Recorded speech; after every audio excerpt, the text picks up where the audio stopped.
5, 4, 3, 2, 1. Coming up next on the Jeff Crilley Show, how AI is being used to predict the spread of COVID-19. That's just ahead.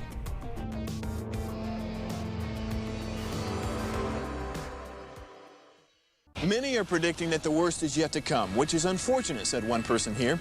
Until now, they've enjoyed the reputation of being the nation's icebox. Watched a burglar in his home this morning by webcam. As a journalist of over 25 years, stories are what make my world turn. Reporting live from the Dallas newsroom tonight, Jeff Crilley, Fox 4 News. But in 2008, I took the jump from my familiar life and started a PR firm from my home. We're talking about anyone with a camcorder like the one I'm using becomes a television network. We started slowly growing the company, and we now have over 100 clients, and we've branched into the world of live digital broadcasting. I now own 8 different TV studios and have a huge team, and the stories that I now get to share are sometimes the most important of my life.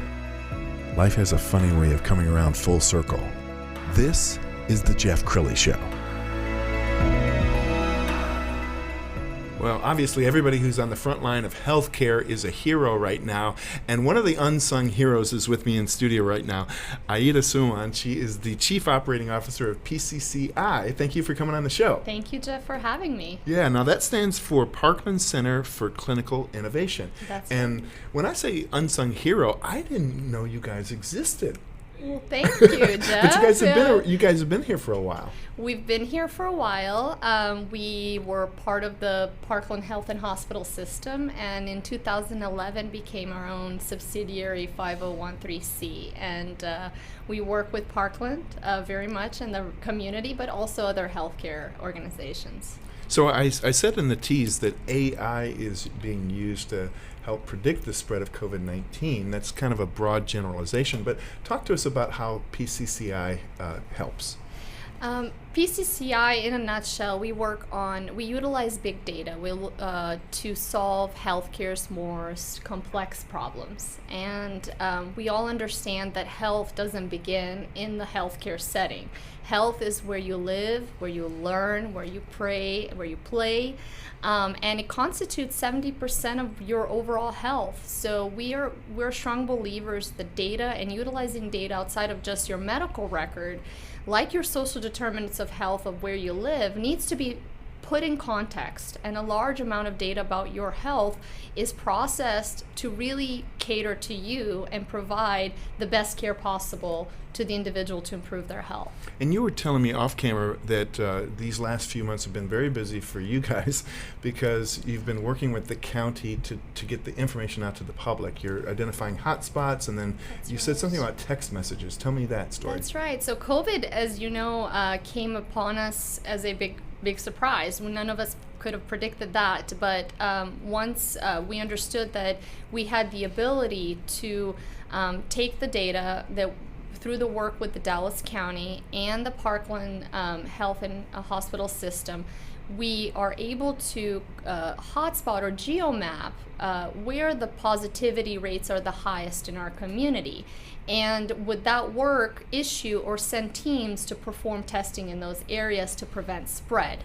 The text messaging is an effort also with the Dallas County and Parkland for contact tracing efforts. And through text messaging platform, we're able to send text messages to all COVID positive patients and remind them or encourage them to stay safe, stay inside, and also give us information about who else they might have contacted, so those people can also be alerted in the hope to curb the further spread.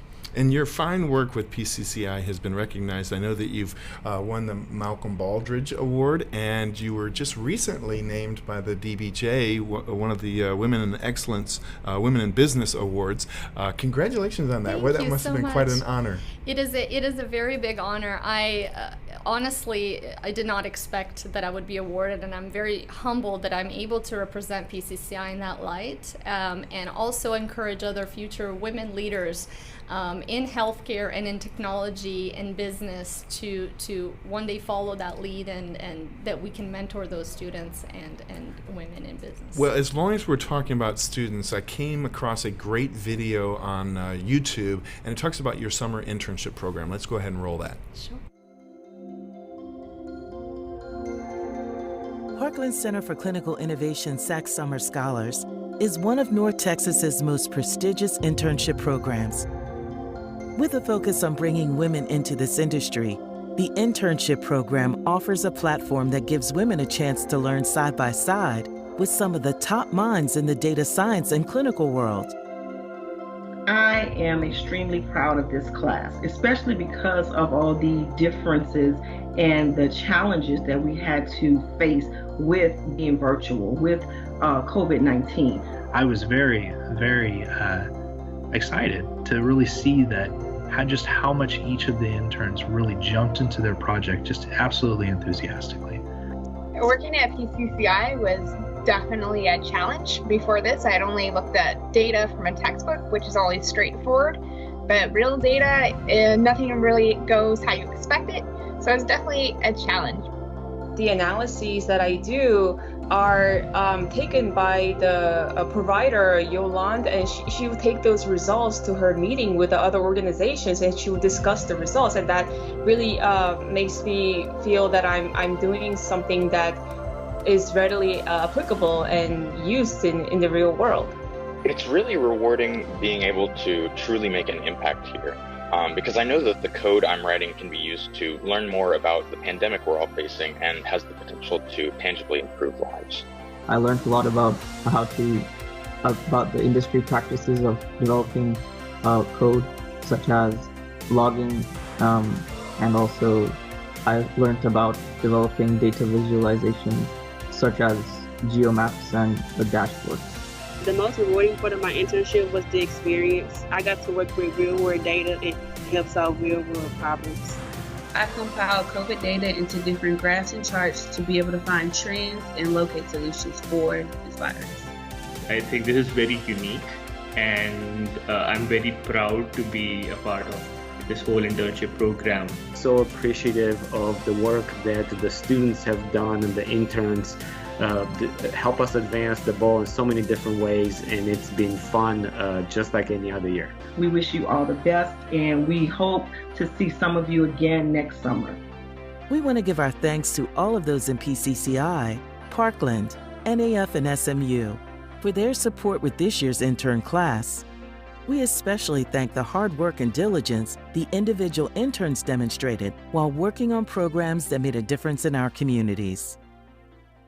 Very cool. And you got a chance to work with many of those interns. We did. It was just a phenomenal experience to be able to pair up our data scientists and together work on very important problems. And they actually came up with some phenomenal approaches that we did not even think of for pediatric asthma, for COVID prevention, and gave us other ways of looking at things and approaching our work. Well, I want to brag about Aida because she works around big data, but it doesn't mean she spends her whole life behind a computer screen. She actually kind of roams the halls as almost like a health detective. Why don't you share that story with us? So the story about the individuals, how we connect them to community services, honestly, we've had numerous programs where we helped connect individuals to food, to transportation, housing as part of the Accountable Health Communities grant.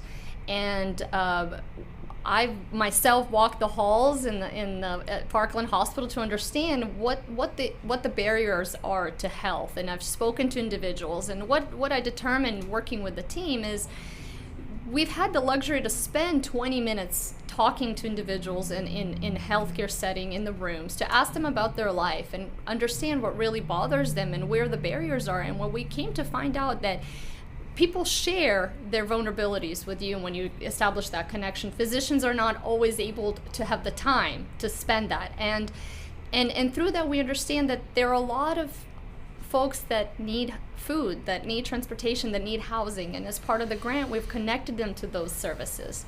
And they've been very grateful for that. They did not even know that those services existed in our community. But through this work, we've understood that how important it is to understand that the most vulnerable continue to be most vulnerable, whether for COVID or other adverse events that are unknown to them. We really need to provide better care for those individuals and give them care in the context that makes sense to them. Yes.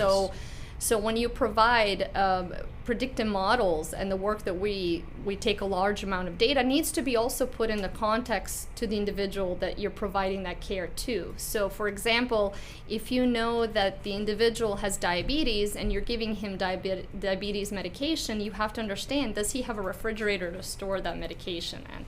Or providing a prescription to take more walks every day to an individual that may live in a neighborhood that doesn't have sidewalks. So whenever we talk about care, that's why social determinants of health are so important, that it's not just a medication, it's how that individual interprets that. Are they able to do it in a context of what applies to them? And I think that's how we approach all of our work. It's not just about the data, it's really the insights that we get from individuals after speaking to them and ensuring that they follow those for their own self-improvement. Outstanding. You have been an amazing guest. We're going to put your website up so everybody can connect with you and follow you guys on social media. It's PCCIinnovation.org. Aida, thank you. You've been an amazing guest. Thank you for having me. You It's bet. a pleasure. And that's it for now. We'll see you next time.